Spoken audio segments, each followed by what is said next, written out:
Tech పెట్టుబడులను ఆకర్షించే ప్రయత్నంలో భాగంగా ఆంధ్రప్రదేశ్ ప్రభుత్వం విశాఖపట్నంలో ఒక ప్రధాన క్యాంపస్ను ఏర్పాటు చేయడానికి ఐటీ దిగ్గజం కాగ్నిజెంట్ టెక్నాలజీ సొల్యూషన్స్కు కేవలం 99 పైసలకు భూమిని కేటాయిస్తోందని మనీ కంట్రోల్ నివేదిక పేర్కొంది. నగరంలో కొత్త ఐటీ క్యాంపస్ను స్థాపించడానికి కంపెనీ 1582 కోట్ల రూపాయలు పెట్టుబడి పెట్టనుందని తెలిపింది.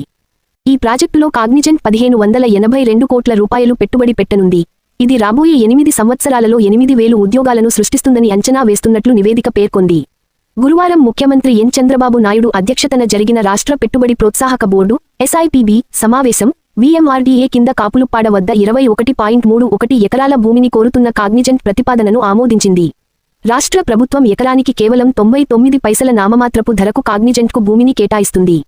ఐటీ పెట్టుబడులకు అభివృద్ధి చెందుతున్న కేంద్రంగా వైజాగ్కు ఐటీ రంగ అభివృద్ధికి పెద్ద పెట్టుబడులను పొందడానికి కృషి చేస్తున్న ఐటీ మంత్రి నారా లోకేష్కు ఈ ప్రాజెక్ట్ మరో పెద్ద విజయంగా భావిస్తున్నారు.